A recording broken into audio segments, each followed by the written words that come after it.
Soyez les bienvenus maintenant dans le grand dossier. Et ce soir, posons cet enjeu. La France est-elle esclave de sa folie fiscale? Pour prendre quelques mots forts entendus dans l'hémicycle encore ces dernières heures. La longue bataille du budget, elle se poursuit ce mardi.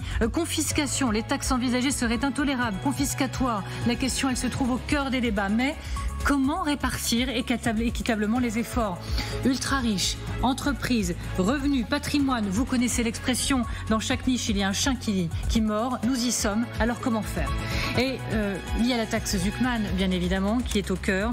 La version allégée proposée par les socialistes, visiblement, s'est vu claquer la porte au nez. Regardez. La taxe Zuckman, c'est une supercherie. C'est ce que j'appelle un attrape-nigo. Vous pouvez l'appeler Zuckman, Zuckman Light. À partir du moment où ça touche à l'appareil productif, aux usines, aux grandes start-up qui créent de l'innovation, nous serons contre. La balle est dans leur camp. Si jamais ils restent fermés à tout consensus en disant nous, on continue la politique fiscale d'Emmanuel Macron à épargner les grandes fortunes, les grandes entreprises pour mettre à contribution les petits retraités, les salariés les plus modestes, eh bien à ce moment-là, ce sera censure. On a toujours été clair. Alors, faut-il plutôt s'attaquer aux particuliers les plus fortunés, aux entreprises, aux revenus, au patrimoine de façon ponctuelle ou durable? Ouf, compliqué, mais on va tout comprendre. Tout décrypter ensemble avec mes invités que je salue sur ce plateau. Nous restons avec Valérie Nataf, bien sûr, Renaud Pila toujours à mes côtés. Christian Saint-Etienne, bonjour. Bonjour. Merci beaucoup d'être avec nous, économiste, universitaire et analyste politique également. Yves Jégo, bonjour. Bonjour. Merci beaucoup d'être avec nous, ancien ministre, directeur de la publication de la lettre du Made in France. Et je vous signale que nous serons dans quelques instants également avec Jacques Delarosière, ancien gouverneur de la Banque de France, ancien directeur général du Fonds monétaire international, Frédéric Coirier, un peu plus tard, coprésident du mouvement des entreprises de taille intermédiaire et PDG, sera également avec nous. Philippe Brun pour le Parti Socialiste. Vous entendrez toutes les voix dans cette émission, c'est important. Le grand dossier, la France esclave de sa folie fiscale, c'est donc parti. Et pour commencer, c'est donc un grand non. C'est non, le gouvernement sera opposé à la taxe Zuckman, alors qu'elle soit light, allégée, pas allégée, etc. D'abord, posons les termes du débat. Et pour ça, j'emploie Monsieur Saint-Etienne avec moi. Nous y allons. Christian Saint-Etienne. Moi, je vais faire un petit rappel de ce qu'est la taxe Zuckman. Ça va s'afficher ici en géant pour que je puisse tout vous dire. Sur les patrimoines supérieurs à 100 millions d'euros, 2% en impôts, objectif 20 milliards d'euros par an. Ça, c'est la taxe Zuckman version 1. On parle maintenant d'une taxe Zuckman allégée. Kesako, de quoi parle-t-on? Donc, maintenant de réduire le montant à partir duquel on applique cette taxe, donc à 10 millions d'euros. Et la proposition, c'est une taxation à 3%, mais hors patrimoine professionnel. Donc, on affichait un objectif de 20 milliards sur la première version de la taxe Zuckman. Personne n'y croyait. Probablement, c'était 10 à 12 milliards. Jamais, d'ailleurs, on analyse les conséquences et les dégâts que ça peut faire, bien sûr. C'était la même chose pour l'impôt sur la fortune au temps de Mitterrand et qui avait été remis après 86-87. Il y avait quand même eu des études à ce moment-là qui avaient conduit à considérer que la taxation sur la fortune en France avait fait fuir entre 300 et 350 milliards de capital productif qui avait irrigué les pays autour de nous. Donc là, quand on annonce sur Zuckman 20 milliards ou 10 milliards, on n'analyse jamais les conséquences. Alors là, sur le Zuckman Light, on a un objectif affiché de 7 milliards. C'est intéressant parce que on a un exemple précis dont on connaît les résultats. En 2025, on a mis un impôt sur les sociétés qui était anticipé avec une rentrée fiscale de 8 milliards d'euros. Donc le gouvernement vient d'afficher le résultat, 7 milliards d'euros. Donc on affiche toujours des objectifs très élevés, mais les résultats effectifs sont beaucoup plus faibles. Merci Christian Saint-Etienne. On continue ensemble. Yves Jégo, le gouvernement a raison de claquer la porte au nez de cette proposition. Où souhaitez-vous, par-dessus tout, et quoi qu'il en soit, et quoi qu'il en coûte, que Sébastien Lecornu finisse par avoir un accord avec le Parti Socialiste pour éviter la censure? Si c'est pour être sur un navire où vous commencez à brûler les morceaux du navire pour avoir chaud alors que la tempête souffle, vous allez finir par mourir noyé. Donc je pense que, moi j'espère qu'il y aura, qu'on va arrêter cette folie fiscale, et qu'on va d'abord se rappeler de notre histoire. Je vous rappelle qu'en 1789, le roi Louis XVI convoque les États généraux pour une réforme fiscale, pour faire payer des impôts à ceux qui n'en payaient pas et pour rééquilibrer les comptes de l'État. On a vu comment ça a fini. Donc l'histoire devrait nous éclairer. Sur le reste, Christian Saint-Etienne, qui est un brillant économiste, dirait mieux que moi, nous sommes le pays le plus taxé d'Europe, voire du monde. Qu'est-ce qu'on peut faire de plus ? Mais jusqu'où va-t-on aller sur cette logique-là? Si on ne change pas de paradigme pour régler nos problèmes budgétaires, si on ne trouve pas une troisième voie entre l'économie que personne ne veut faire et la taxation que plus personne ne supporte, on n'y arrivera pas. Moi, j'ai une proposition de troisième voie sur ce sujet. Nous importons chaque année 700 milliards de biens de consommation importés. Vous savez, les colis chinois et tout le reste sur ce sujet. Si nous réussissions à dire, on prend 15% de ces produits importés qu'on n'importe plus, on les remplace par des produits made in France. 15%, ça fait 100 milliards. Si vous avez 100 milliards de produits made in France fabriqués en plus chaque année pour remplacer ces 15% de produits importés qu'on refuserait, eh bien, vous avez 35 milliards de plus dans les caisses de l'État et de la sécurité sociale. Voilà la vraie solution. C'est acheter, produire en France. C'est ça le cœur du sujet. Pourquoi est-ce qu'on ne dit pas les marchés publics qui représentent 170 milliards, eh bien, on va faire comme les États-Unis, la moitié avec des produits français. Vous voyez, je voulais économiser 100 milliards, j'en ai déjà trouvé la moitié de 170 pour ce faire. Il faut absolument trouver une autre voie. La voie de la taxation, elle est épuisée. La voie de l'économie, pour des raisons politiques à la veille des échéances, personne ne voudrait économiser. Il faut donc trouver une autre voie. L'autre voie, c'est de dire aux Français que quand ils consomment, c'est pas seulement de l'emploi, c'est aussi l'enrichissement de l'État. Vous avez fait part de votre proposition au gouvernement ? Je la fais à travers votre antenne ici pour dire pourquoi personne n'en parle. Pourquoi est-ce qu'on oublie de dire que quand on achète une voiture allemande, chinoise, on ne paye pas à part la TVA, on ne paye pas d'impôts, on ne paye pas nos retraites, on ne cotise pas à notre sécurité sociale. Pourquoi est-ce qu'on ne dit pas acheter et produire en France, c'est la martingale pour réussir? Je vous vois acquiescer, Christian. Le problème français, c'est que depuis 20 ans, la croissance, elle est à peine au-dessus de 1%. Nous avons une protection sociale de pays riches avec une production de pays pauvres. Nous nous appauvrissons relativement à l'Europe du Nord. Nous avons perdu sur les 15 dernières années 15% de niveau de vie par rapport à l'Allemagne et aux Pays-Bas. Et sur les 30 dernières années, nous avons perdu 30% de pouvoir d'achat face aux Américains. La richesse américaine, elle vient de la croissance et de la hausse de la productivité. Alors, évidemment, les Américains ont été à la pointe de la révolution industrielle des nouvelles technologies. Ils ont les GAFAM, donc ça les aide beaucoup. Mais en France, on a des capacités remarquable, simplement, à force d'écraser la production d'impôts, eh bien, elle part. L'exemple absolument parfait, parce qu'il est dramatique et parfaitement cadré, c'est la production pharmaceutique. Nous étions le premier, en une seconde, nous étions le premier producteur pharmaceutique d'Europe en l'an 2000. Oui. En 2024, nous sommes le 5e, nous sommes passés derrière l'Italie. Pourquoi? Parce que comme on n'arrive pas à contrôler les dépenses de santé, on massacre l'industrie pharmaceutique. Eh bien, quand on vous taxe au départ, vous dites rien, vous pouvez rien faire. Simplement, vous n'investissez plus en France, la production quitte la France et vous vous affaiblissez et vous tombez derrière les Italiens aujourd'hui. Alors, en attendant de savoir à peu près où on va, je voudrais quand même justifier ce qu'on écrit en bas de l'écran. La folie fiscale. On s'est pas réveillé ce matin en se disant, nous, on pense que c'est la folie fiscale. Ce sont des mots employés fort ces dernières heures. Je le disais dans l'hémicycle. Laurent Wauquiez, par exemple, regardez. Voilà où nous mène la folie fiscale. À partir du moment où on a ouvert la boîte de Pandore, il n'y a pas de limite. Et on est en train d'assister à un jeu où certains jouent la surenchère en se disant 35, 41, encore un peu plus. Et je vous le dis, chers collègues, ce chemin est une impasse. Le sujet n'est pas qui veut ou ne veut pas défendre les entreprises. Ce que nous voulons défendre, c'est les emplois.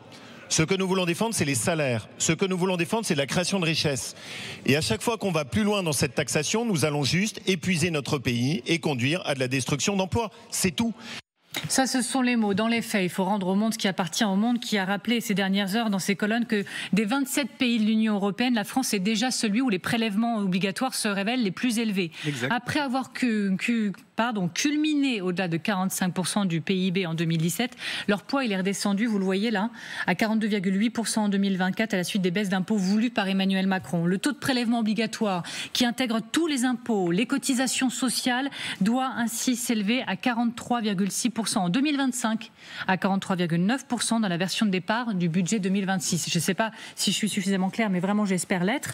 Folie fiscale, sommes-nous oui ou non dans une folie fiscale ? Eh bien, bien sûr que nous sommes dans une folie fiscale parce que nous sommes dans une folie de la dépense publique. Donc la folie de la dépense publique, elle date de la fin des années 70 et du début des années 80.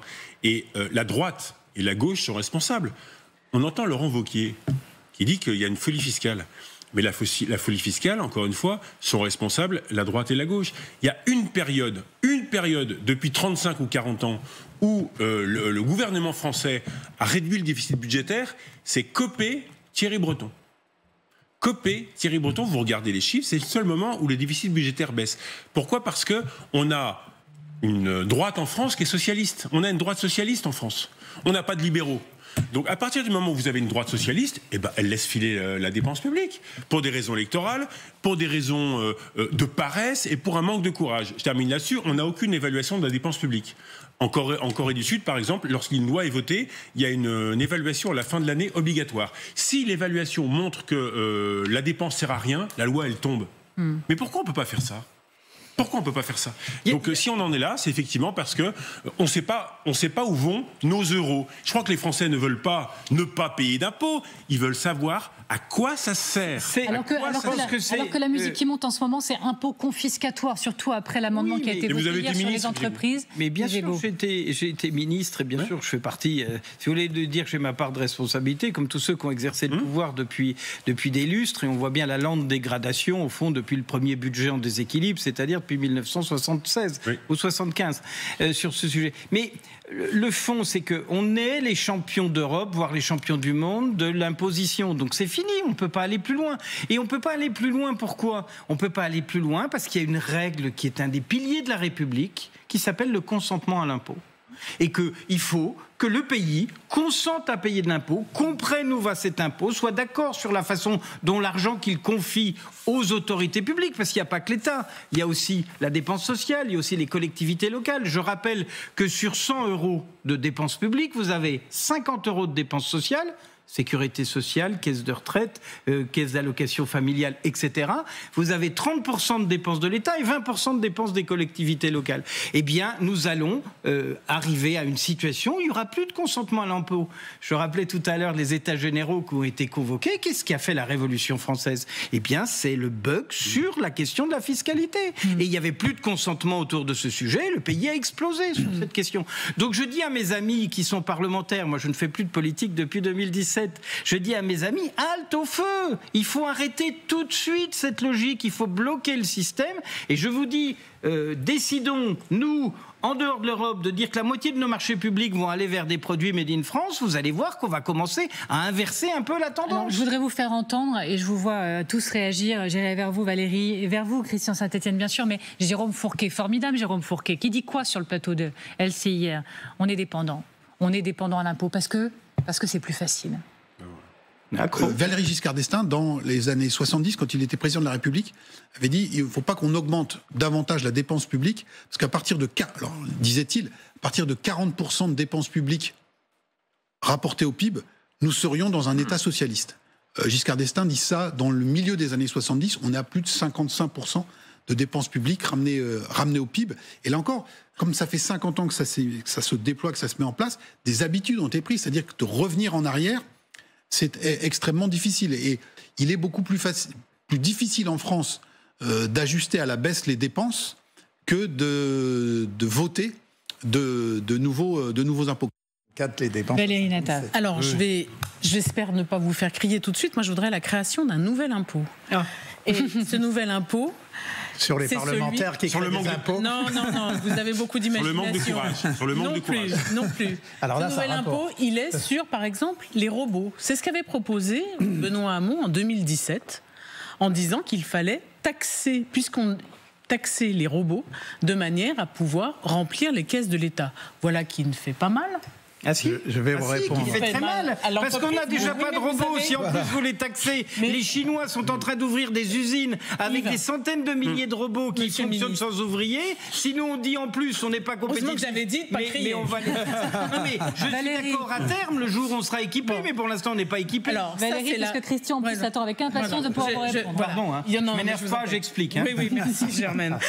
Mais on est d'accord. Et la deuxième chose, c'est quand j'entends Laurent Wauquiez, ça me rappelle le discours que tenait Bruno Le Maire dans une interview qu'il a accordée à notre confrère François Langlais, en disant que tous les jours venaient pleurer chez lui, se rouler par terre, des parlementaires de gauche, de droite, de l'extrême droite, pour dépenser plus et donc forcément créer des impôts pour compenser ces nouvelles dépenses. Copé dit pareil. Oui, je voulais revenir à la source. Il y a deux problèmes. Le premier, depuis au moins 50 ans, si ce n'est plus, c'est que c'est installé dans l'esprit des élites dirigeantes, dans lesquelles il faut inclure les journalistes et les économistes et les sociologues et tous ceux qui causent dans le poste, pour faire simple, qui est que la dépense publique crée la richesse. Les gens ont ça dans la tête. La dépense publique crée la richesse. Si la dépense publique crée la richesse, nous serions l'économie la plus prospère du monde. Donc ça, il faut casser cette idée que la dépense publique crée la richesse. Le deuxième point, c'est que quand il y a de la dépense publique, le minimum, c'est qu'elle soit efficace. Le deuxième problème français, c'est qu'on a le record du monde de la dépense publique, 57 points de PIB, mais on a une école à la dérive, une insécurité croissante. Vous venez de traiter le sujet du Louvre. On a un problème de création de richesse. Et l'année dernière, en 2024, ça a été la première année où une des principales analyses sur la compétitivité des pays a dégradé la France à cause de l'insécurité croissante. Aujourd'hui, les vols dans l'agriculture sont immenses. On voit sans arrêt la SNCF faire face à des vols sur ces lignes. Partout dans le pays, il y a une insécurité qui touche la production et on n'a pas mis en place les mesures qui permettraient de rétablir la sécurité de la production, sans parler d'une vision de long terme qui permettrait de redonner à la France un espoir de croissance. Alors, je vous vois lever le doigt, mais j'ai une question précise. Il y a, oui ou non, des pistes d'économie dans le budget 2026 où il faut les chercher Oui. Ah non, dans le budget lui-même. Non, dans le budget, on saura ça. Là, pour l'instant, on est dans la partie recettes, on est dans la partie impôts. Oui, mais quand même, je vous pose la question en prévision, parce que ça va compter de savoir si, in fine, une fois qu'on se sera dit tout ça, on parle économie ou non. Oui, il va y avoir des économies, par exemple, sur l'apprentissage. C'est une super nouvelle, franchement. S'il y a un domaine dans lequel Emmanuel Macron a réussi, c'était l'apprentissage. Donc on va réduire les dépenses sur l'apprentissage. On va résoudre, et ça ils ont raison, le crédit d'impôt recherche dans les entreprises. On sait très bien que le crédit d'impôt recherche n'a pas été évalué et ça a coûté très cher, alors que les entreprises n'augmentaient pas la recherche. Donc on a effectivement un peu de dépenses publiques en moins. Mais je vais faire un peu de provoque. J'étais ce week-end en Allemagne, je ne vais pas vous raconter ma vie. Les Allemands, je les questionnais sur la dépense publique et sur les dépenses de santé, par exemple. Vous savez, en Allemagne, lorsque vous achetez une boîte de Doliprane, eh bien, même si vous avez la Sécu allemande et des mutuelles, eh bien, vous payez, je crois, 3 € sur la boîte de Doliprane ou 4 €. En France, c'est gratuit. Voilà. Donc, donc on est habitué à la gratuité totale. Et les Allemands ne sont pas dans les rues en train d'avoir la migraine toute la journée. Je suis ravie de voir aussi passionné. Gardez-en un tout petit peu. On se retrouve dans un instant. Et surtout, j'accueille tout de suite une grande voix qui va venir nous apporter toujours plus de hauteur, d'analyse, de décryptage. Jacques de la Rosière, merci beaucoup de nous rejoindre sur ce plateau. Vous êtes ancien gouverneur de la Banque de France. Vous êtes ancien directeur général du Fonds monétaire international. Je vous laisse vous installer, monsieur de la Rosière, et on vous entend dans un instant. On a hâte d'entendre votre analyse sur notre situation en France. À tout de suite.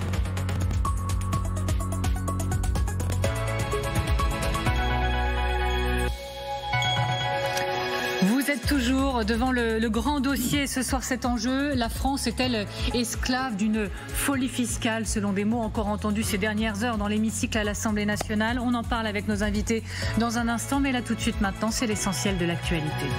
Après les sabotages à la SNCF, l'ultra-gauche est une des pistes de l'enquête, selon le ministre des Transports auprès de TF1. L'incendie sur des câbles de signalisation et de communication au sud de Valence, qui a entraîné la pagaille de lundi sur le réseau ferroviaire, serait en fait un acte d'opportunité intervenu après un premier incendie dans une carrière toute proche. Le taux de chômage augmente de 1,6% au troisième trimestre par rapport au deuxième. C'est ce qu'indique le département des études du ministère du Travail. Le chômage s'établit désormais à 7,6% sur un an. Et puis l'ouragan Mélissa, au moins 1 500 000 personnes pourraient être touchées en Jamaïque, déjà 3 morts, et un risque, je cite, de tempête du siècle qui risque de causer des inondations et des glissements de terrain catastrophiques. Voilà pour l'essentiel de l'actualité à 17h18. Et donc nous reprenons ce grand dossier consacré à la France. Est-elle esclave d'une folie fiscale? Comment répartir équitablement? Qui cibler en priorité? Ultra riches, entreprises, revenus, patrimoine. Je vous rappelle cette expression quand on parle des niches fiscales. Dès qu'on ouvre une niche, derrière il y a un chien qui aboie. C'est aussi un peu ce qu'on vit en ce moment, avec un concours l'épine de propositions et qui souvent ne semble pas raisonnable que l'on soit d'un côté ou d'un autre de l'Assemblée nationale. Pour tout comprendre, pour tout décrypter, Christian Saint-Etienne est toujours avec moi, j'en suis ravie. Et Viego également, j'en suis ravie également. Valérie Nataf, bien sûr, Renaud Pila, bien évidemment. Et donc, nous vous saluons à nouveau Jacques de la Rosière. Encore une fois, merci beaucoup d'être notre invité ce soir. On en est ravis. Vous êtes ancien gouverneur de la Banque de France. Vous êtes ancien directeur général du Fonds monétaire international. Avant de parler des entreprises, de la folie fiscale qui toucherait la France, moi, je voudrais quand même vous entendre sur la taxe Zuckman.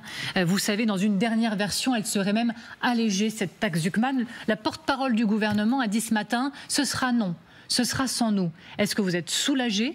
Ou au contraire, vous dites le pire, ce serait la censure et pas d'accord avec les socialistes pour le pays? Oui, je suis un peu étonné de l'insistance que l'on met à parler de la fiscalité et en particulier de la réforme Zuckman. Parce que le corps social français ne souffre pas de la fiscalité.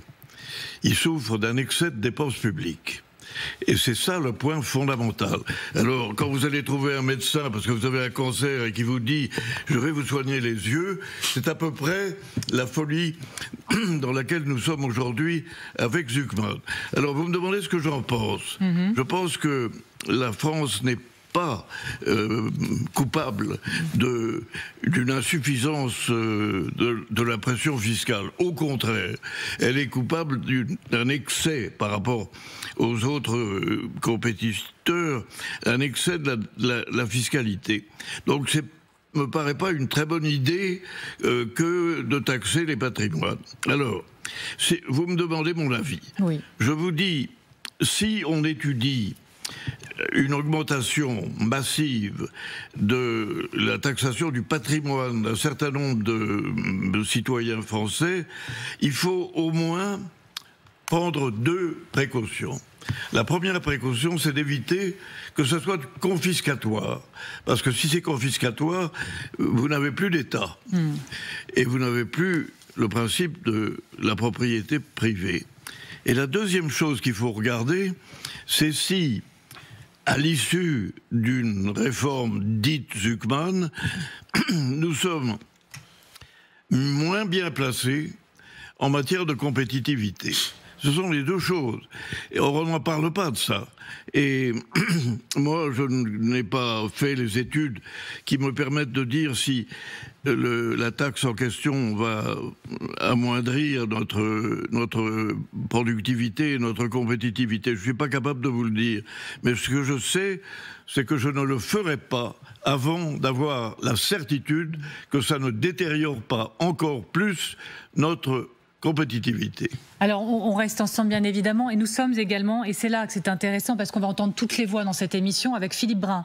Philippe Brun, vous êtes monsieur budget du Parti socialiste, vous êtes le vice-président de la Commission des finances, vous êtes député de l'Eure. Merci beaucoup d'avoir accepté notre invitation. Je sais que vous entendiez à l'instant notre invité, qui, je le rappelle, est ancien gouverneur de la Banque de France, ancien directeur général du Fonds monétaire international. Et en somme, il vous dit deux choses. Le problème, c'est la dépense publique, c'est l'excès de dépenses publiques. Et par ailleurs, êtes-vous sûr avec votre taxe Zuckman que vous n'allez pas nuire à notre compétitivité? Et à lui, à ce monsieur qui est là sur notre plateau, que lui dites-vous? Bon, d'abord, je dirais que j'ai beaucoup de respect pour Jacques de la Rosière. Il avait fait notamment un rapport très remarqué au moment de la crise financière. Bon, j'ai évidemment un désaccord avec lui sur la taxe Zuckman. Mais reprenons pourquoi nous en sommes venus à proposer un certain nombre d'éléments supplémentaires de fiscalité. Parce que il y a des efforts qui sont demandés aux Français et un certain nombre de ces efforts qui sont demandés nous semblent inacceptables. Il est inacceptable de désindexer les pensions de retraite, y compris les plus modestes. Quand vous êtes à la mutualité sociale agricole, que vous avez 700 € de retraite par mois, c'est cruel de ne pas l'indexer sur l'inflation. Même chose pour la suppression de l'abattement de 10% pour les retraités. Même chose pour la désindexation de l'impôt sur le revenu. Même chose pour la désindexation des prestations sociales. Et en tout, il y a environ 15 milliards d'efforts demandés aux classes populaires et aux classes moyennes dans ce budget. Et je crois que l'économie française ne s'en remettrait pas, car on a un phénomène de déconsommation aujourd'hui. La consommation des Français plonge. Ils ne vont plus acheter, ils ne vont plus consommer. Le taux d'épargne explose pour ceux qui peuvent se le permettre. Mais pour la moitié des Français, en vérité, c'est une baisse très nette du pouvoir d'achat.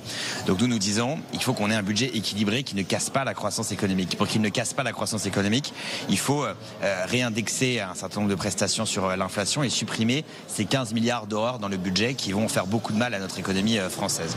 Dans le même temps, il faut trouver des recettes pour le compenser. Il y a la question de la taxe Zuckman, nous la porterons ce soir et demain dans le débat et nous verrons bien si nous trouvons une majorité de députés pour l'obtenir.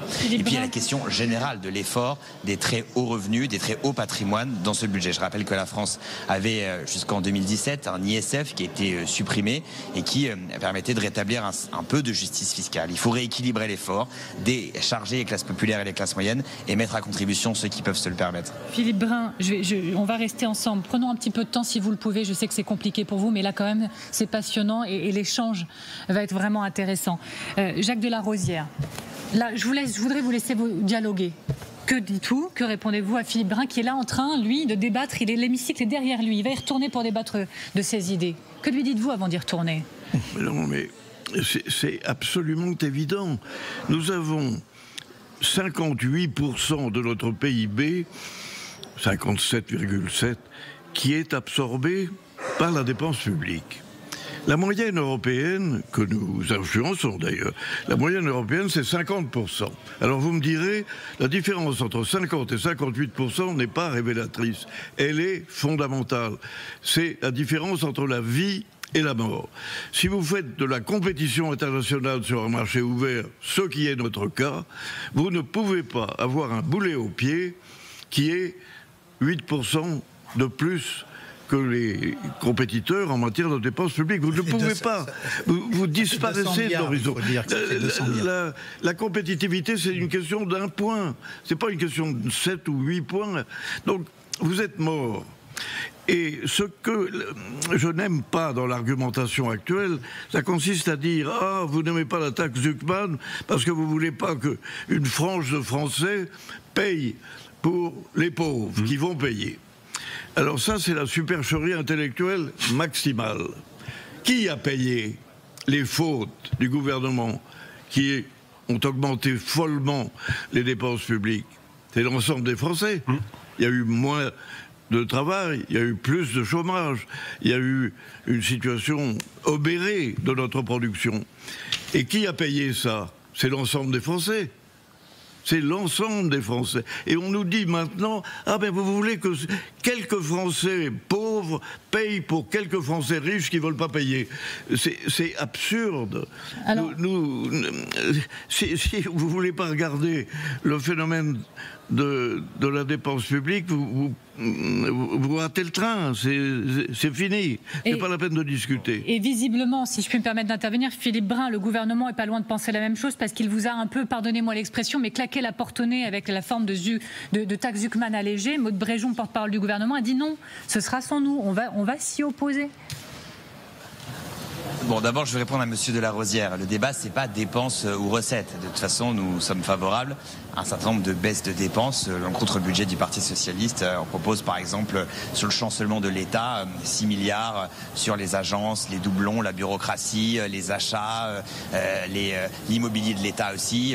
Nous sommes conscients qu'il faut bien sûr faire des économies.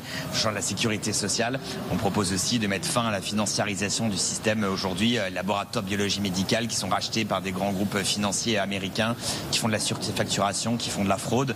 Nous proposons, comme les majorités des syndicats d'ailleurs qui l'ont fait dans un rapport qui s'appelle Charges et Produits, 10 milliards d'économies sur la Sécu qui n'enlèvent pas 1 euro de droit pour les assurés. C'est ça qui est le plus important pour nous.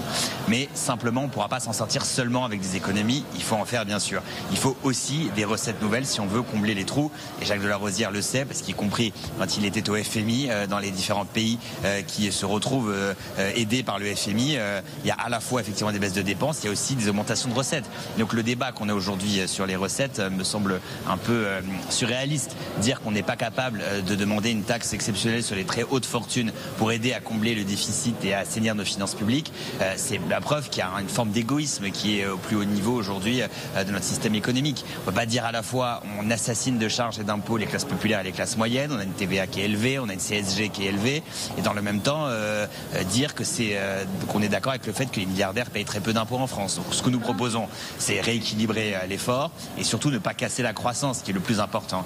La consommation populaire est tellement basse aujourd'hui qu'on a une croissance qui va être inférieure à 1%.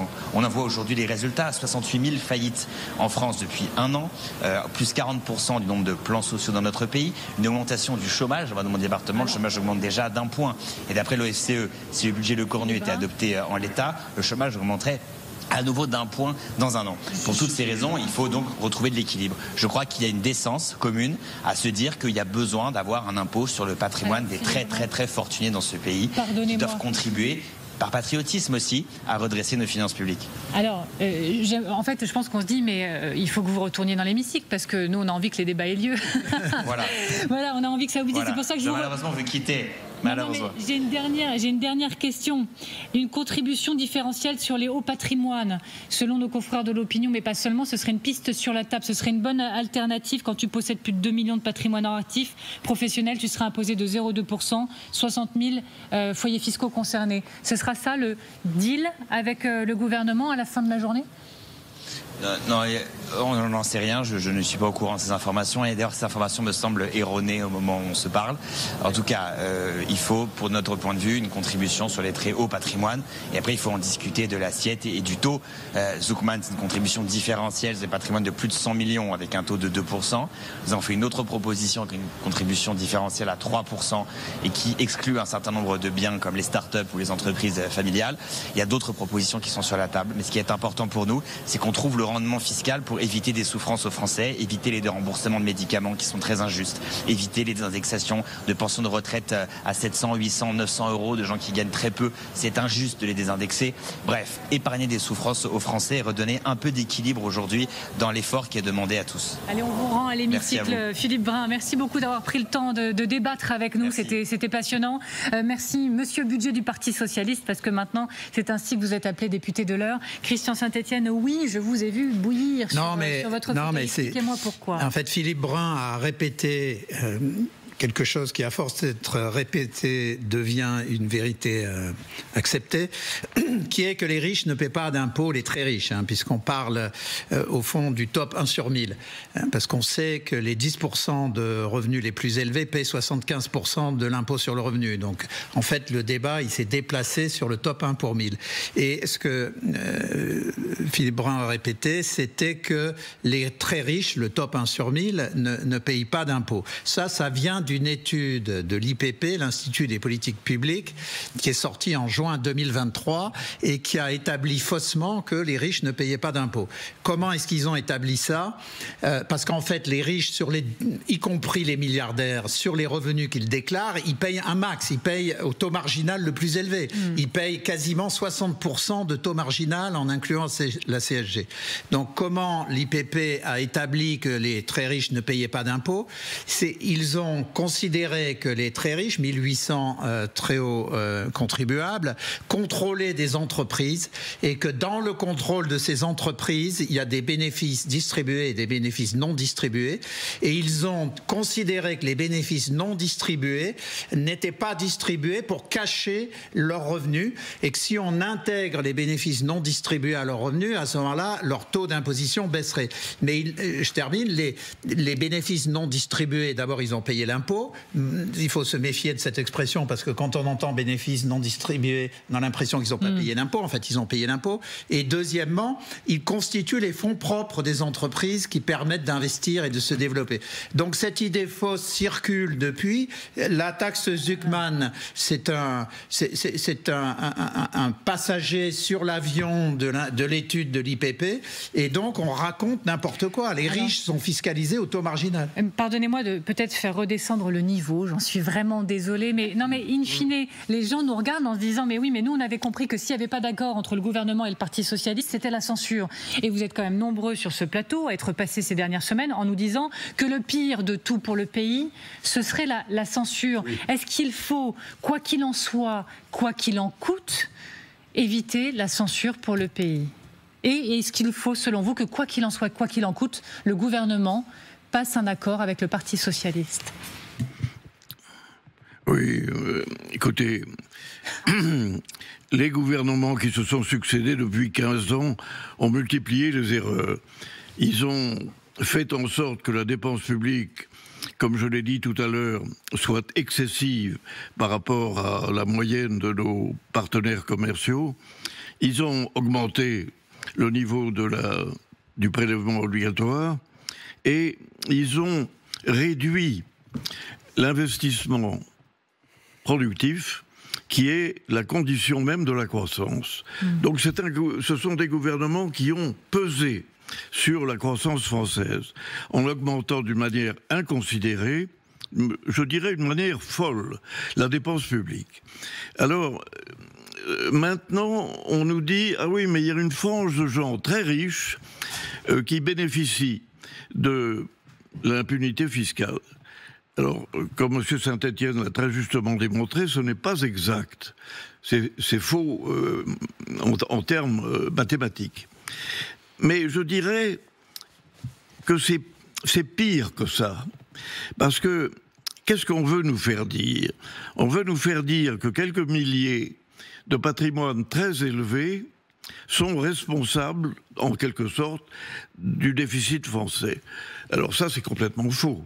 Parce que le responsable du déficit français, c'est celui qui a poussé la dépense publique jusqu'à 57% du produit intérieur brut, alors que ça aurait dû rester autour de 50%.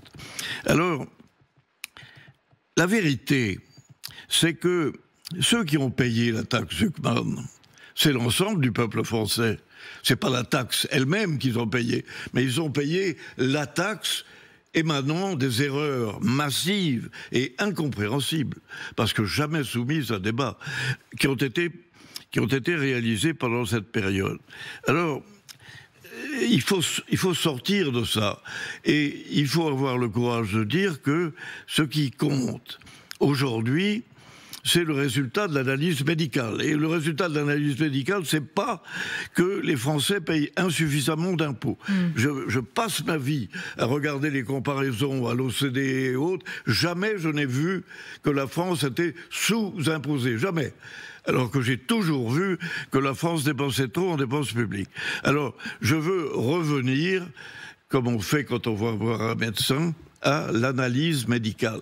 Et l'analyse médicale, elle est pratiquement muette sur les impôts et elle est diserte sur l'excès de la dépense publique. Alors pourquoi est-ce qu'on n'attaque pas le problème de la dépense publique? J'ai démontré dans un livre récent que j'ai publié que c'était faisable.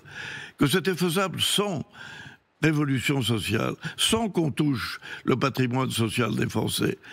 Et c'est cette démonstration que je crois juste, qui met un certain temps d'ailleurs à se réaliser, parce qu'on ne peut pas le faire en un an. Mais c'est ça qu'il faut faire. Alors, les discussions, elles se poursuivent, toujours passionnantes, vous l'aurez noté, avec notre autre invité qui est Frédéric Coirier, je vous en prie. Faites votre entrée sur ce plateau, vous êtes coprésident du mouvement des entreprises de taille intermédiaire. Et vous êtes, je vous en prie, installez-vous. Bon ben voilà, on va faire comme ça. Ça se vit en direct. Vous êtes PDG du groupe Poujoula. Et le groupe Poujoula, je le préside, c'est le leader européen du conduit de cheminée, de la cheminée industrielle. Vous êtes numéro 1 en France sur le marché du bois énergie. Voilà, ça vous positionne. On va revenir sur la surprise en séance dans l'hémicycle hier avec une surtaxe sur les entreprises. Mais d'abord, je voudrais vous entendre sur la taxe Zuckman. Et regardons ensemble ces propos rapporté selon nos informations du Premier ministre devant des députés les Républicains ces dernières heures. Il dit ceci: tout débat sur le lait est ouvert. Je précise, métaphore bovine à suivre. Tout débat sur le lait est ouvert, mais c'est un débat qui doit se faire sur le partage du lait et pas sur le fait de tuer la vache. Pour rien au monde, on ne doit toucher au patrimoine professionnel. Et là, vous vous dites ouf, vous voilà rassuré? Non, pas du tout, parce que quand on regarde les textes, c'est pas très clair. Et puis c'est surtout, je pense qu'il y a une sidération des chefs d'entreprise. On en a franchement ras-le-bol, excusez-moi du terme, j'y vais un peu directement. On a l'impression qu'on va refaire toutes les erreurs du passé. Le métier que je co-préside représente les entreprises de taille intermédiaire, des boîtes qui sont dans les territoires. C'est les champions des territoires, très industriels, très ancrés, et des entreprises dont on manque en France. Par rapport à l'Allemagne, on en compte 3 fois moins.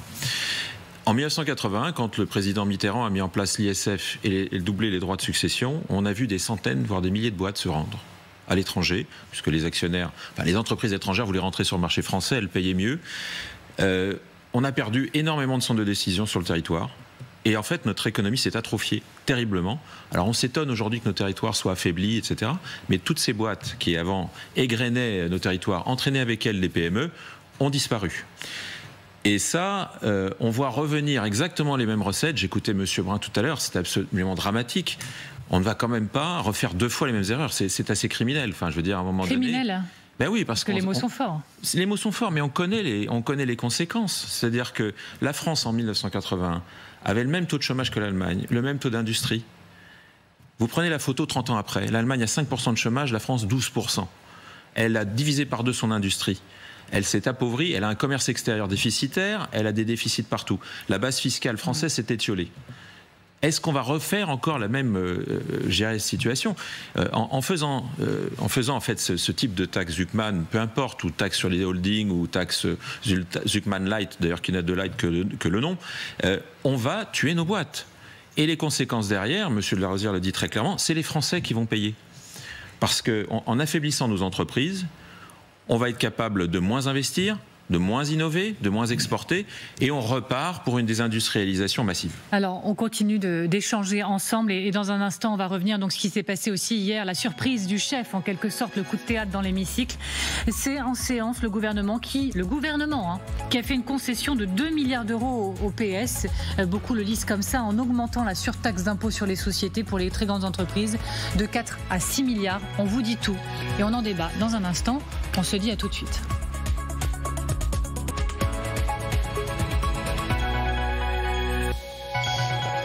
Le débat n'a pas cessé une seconde pendant la courte pause sur ce plateau, ça je peux vous l'assurer. On continue de s'arrêter sur cette question d'une escalade, d'une folie fiscale en France aujourd'hui. Et hier, il y a eu cette surprise, une surtaxe pour les entreprises dans l'hémicycle. On va tout décortiquer, surtout tout analyser ensemble avec mes invités que je resalue toujours. Valérie Nataf, toujours avec Yves Gégaud, avec Christian Saint-Etienne. Nous avons été rejoints également par Frédéric Coirier. Donc je le rappelle, vous êtes le coprésident du mouvement des entreprises de taille intermédiaire. Vous avez eu des mots forts il y a quelques instants et vous alertez sur l'état des entreprises françaises. Et nous sommes toujours également avec Jacques de la Rosière, ancien gouverneur de la Banque de France, ancien directeur général du Fonds monétaire international. Avant toute chose, on va poser tout ce qu'il faut savoir sur cette surtaxe d'entreprise avec vous, Christian, l'homme qui travaille avec des post-it. Je veux que la France le sache. Christian, est-ce que vous me faites travailler, donc je travaille. Vous pouvez nous expliquer l'impact de cette surtaxe qui a été votée hier à l'Assemblée nationale? Alors, on avait une surtaxe à l'impôt sur les sociétés en 2025 qui avait rapporté 6 milliards et on avait prévu donc de diviser cette taxe de moitié et finalement, en dernier ressort, on pensait donc que la taxe serait de 4 milliards. Elle était de 8 milliards l'année dernière et de 4 milliards cette année. Finalement, il y a eu des amendements qui vont porter la surtaxe sur les bénéfices des entreprises de 4 à 6 milliards. Alors simplement, la nouveauté, donc d'abord, c'est à moitié plus que ce qui était prévu, donc 6 au lieu de 4. Et le deuxième élément, c'est qu'au lieu de surtaxer les bénéfices de toutes les entreprises au-delà de 1 milliard de chiffre d'affaires, l'idée, c'est de distinguer deux groupes, les entreprises entre 1 et 3 milliards et les entreprises au-delà de 3 milliards, en taxant un peu moins celles entre 1 et 3 milliards, qui sont effectivement les entreprises qui sont présentes sur le territoire, notamment les ETI, et de surtaxer plus les entreprises au-delà de 3 milliards de chiffre d'affaires. Merci beaucoup, Christian. Je vais me tourner vers vous, monsieur le patron, pour commencer. On a entendu des phrases telles que « ce budget, c'est un budget anti-patron ». Est-ce que c'est un sentiment que vous partagez ce soir sur ce plateau? C'est un budget qui pèse sur les entreprises. Hein. C'est pas anti-patron. Je pense qu'il ne faut pas personnifier ça. Les entreprises françaises, elles payent 130 milliards de plus que la moyenne européenne. C'est vous dire à quel point on est décalé par rapport à nos concurrents étrangers. Il faut se dire que tous les 25 ans, les entreprises françaises pèsent l'équivalent du PIB français en taxes de plus que si elles étaient ailleurs, dans d'autres pays européens. C'est énorme. Enfin, je veux dire, tout à l'heure, on parlait de 8% d'écart de dépenses publiques, c'est pareil. Et c'est les entreprises qui les payent. Dès lors, dès qu'on vient ajouter des surtaxes sur IS ou tout autre impôt de production qui est aujourd'hui 2 fois, 3 fois, 4 fois supérieur à la moyenne européenne, on vient gréver la compétitivité des entreprises. Et si les entreprises françaises sont moins compétitives, elles pourront moins investir, encore une fois, moins se développer. Avancer avec un boulet au pied, c'est plus difficile. Et c'est vrai que quand on regarde nos voisins européens, au moment où l'Allemagne annonce des gros plans d'investissement, des allègements de taxes, une diminution de son coût de l'énergie, où l'Espagne et l'Italie ont fait des choix complètement différents des nôtres, on est à revers de ce qui se passe ailleurs. C'est ça qui est inquiétant aujourd'hui. C'est un véritable déni quand même de beaucoup de nos forces politiques aujourd'hui, qui doivent regarder ce qui se passe ailleurs. Je veux dire, la France n'est pas une île isolée. Nous subissons la concurrence mondiale. J'ai des concurrents espagnols, allemands, etc., que je rencontre tous les jours sur les marchés. Ils n'ont pas ces contraintes-là. Donc là, nous créons nous-mêmes des difficultés. Jacques Delarosière, je me permets. Jacques Delarosière, est-ce que vous estimez que la France maltraite ces entreprises, et encore plus depuis quelques heures maintenant? Et bien entendu, nous avons perdu le tiers de notre industrie manufacturière en l'espace de 40 ans. Nous avons tué les grandes entreprises. Et maintenant qu'il y en a encore quelques-unes qui fonctionnent, on veut les tuer fiscalement. C'est de la folie. Une économie a besoin de grandes entreprises, d'entreprises moyennes aussi, mais de grandes entreprises.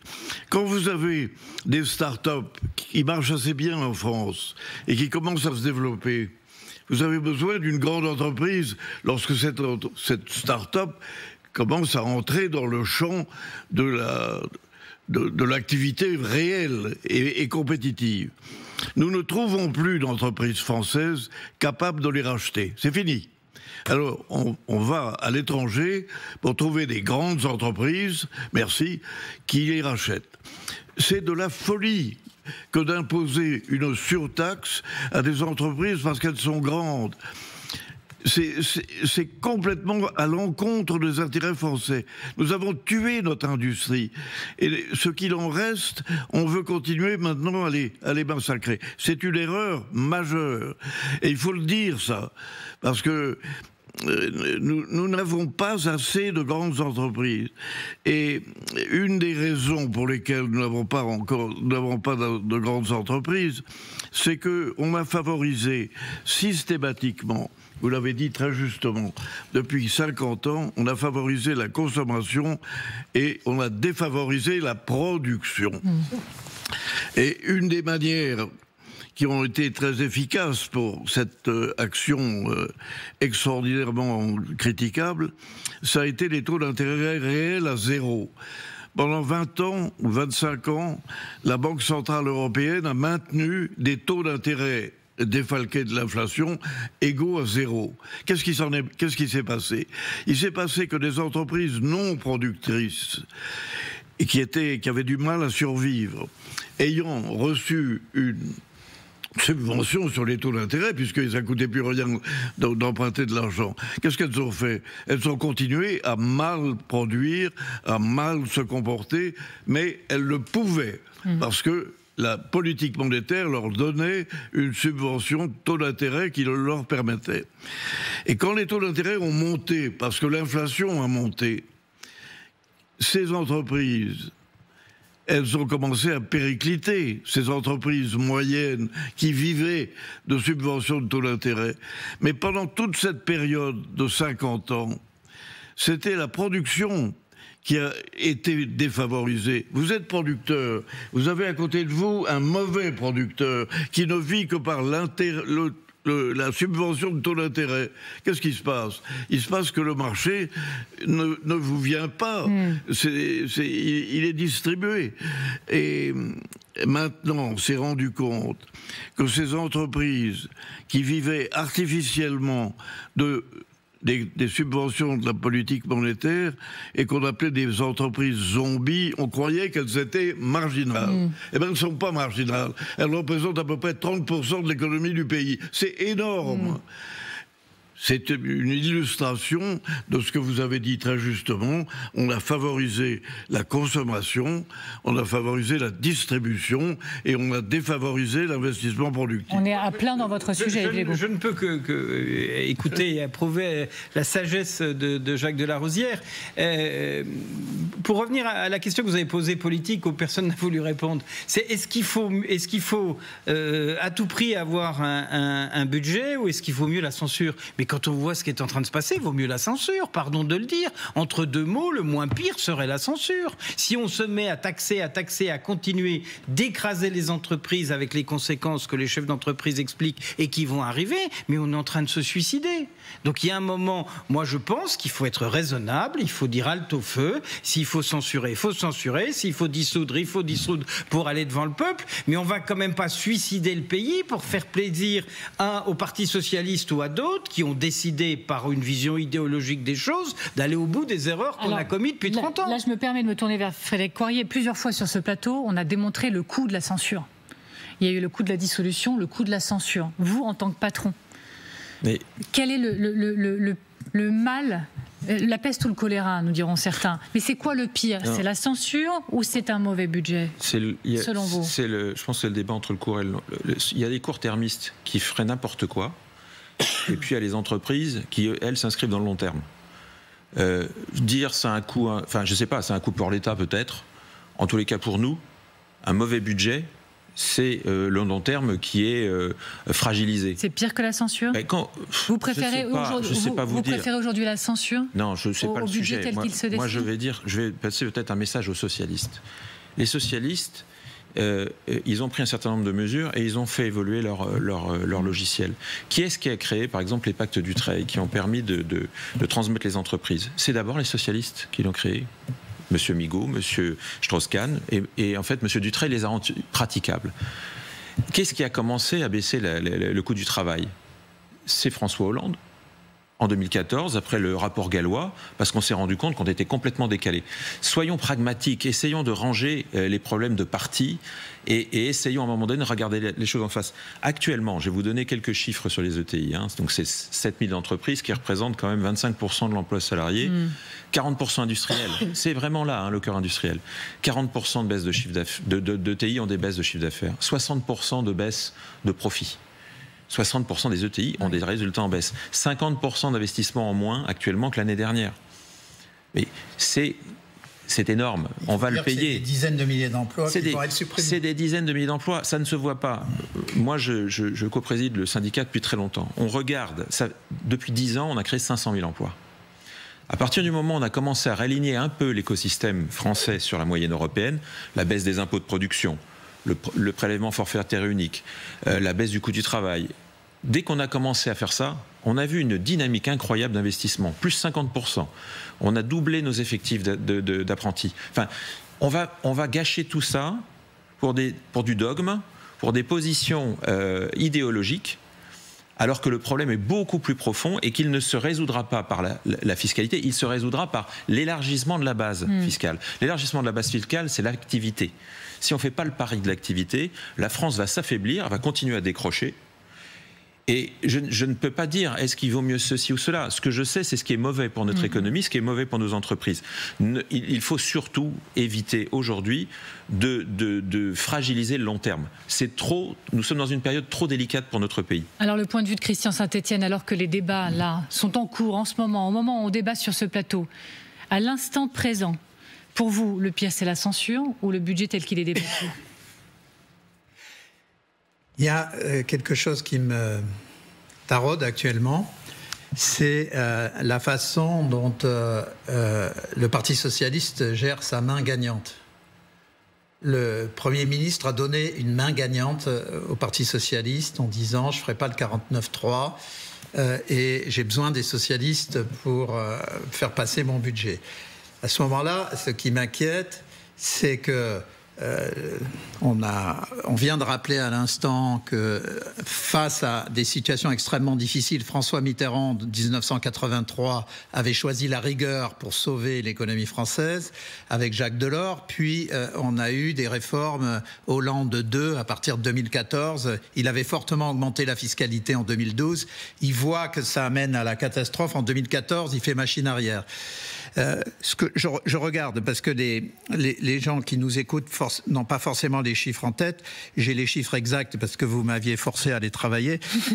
En 2026, à la suite des amendements passés hier, l'impôt sur les sociétés des entreprises de plus de 3 milliards d'euros de chiffre d'affaires sera à 34% et celui sur les ETI sera à 26%.